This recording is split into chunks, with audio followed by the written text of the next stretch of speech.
Hello guys, অনেক অপেক্ষার অবসান ঘটিয়ে আমরা এসেছিলাম শান্তিনিকেতন পৌষ মেলা, যেটা মেডিক্সপো এবং পজিটিভ পার্থার উদ্যোগে তৈরি করা হয়েছিল শান্তিনিকেতন মেডিকেল কলেজ অ্যান্ড হসপিটালে। আর নিরলস পরিশ্রম এই শান্তিনিকেতন মেডিকেলের মতো দাঁড়িয়ে আছে। আমাদের একটি প্রতিষ্ঠানের প্রাণ যদি খণ্ড হলেন একজন সুযোগ্য অভিভাবক। মলয় স্যার, আপনার দূরদর্শী নেতৃত্ব আমাদের এই এস্ট্রেলাকে সফল করার সাহস জুগিয়েছে।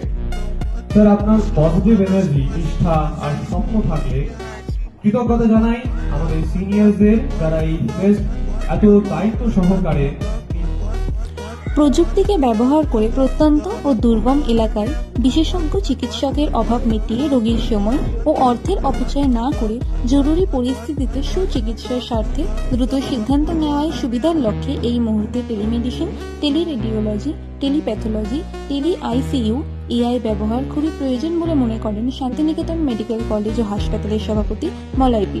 24 ডিসেম্বর সকালে শান্তিনিকেতন মেডিকেল কলেজ ও হাসপাতালে স্টুডেন্ট কাউন্সিলের উদ্যোগে 4 দিনের বাৎসরিক সাংস্কৃতিক অনুষ্ঠান এস্ট্রেলা এবং এসএমসি মেডেক্সপো 2.0 এর উদ্বোধনী অনুষ্ঠানে বক্তব্য রাখতে গিয়ে তিনি বলেছিলেন যে স্বাস্থ্যক্ষেত্রে সার্বিক মানোন্নয়ন করতে হলে প্রত্যেকের কাছে সুচিকিৎসা পৌঁছে দিতে হবে।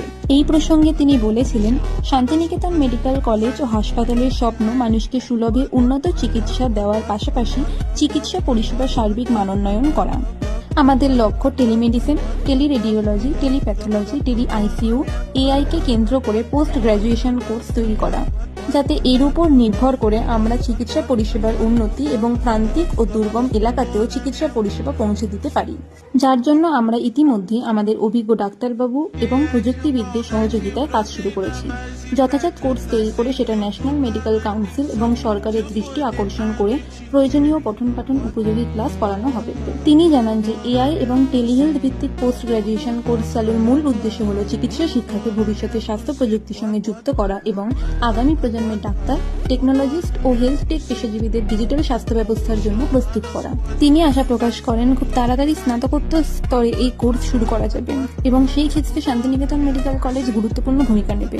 এদিন তিনি বিভিন্ন স্কিল সেন্টার তৈরি করে শিক্ষিত যুবক যুবতীদের মাল্টি স্কিল করে তুলে কর্মক্ষেত্রে যোগ দেওয়ার সুযোগ করে দেওয়ার পরিকল্পনার কথা জানান। এদিন 4 দিনব্যাপী ছাত্রছাত্রীদের বাৎসরিক সাংস্কৃতিক উৎসবের সূচনা করেছিলেন রাজ্যের ল কমিশনের প্রাক্তন চেয়ারম্যান বিচারপতি প্রণব কুমার চট্টোপাধ্যায়।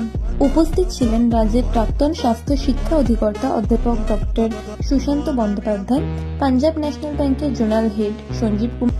ভিডিও ভালো লাগলে অবশ্যই লাইক, কমেন্ট, শেয়ার করবেন। Bye bye guys, love you all.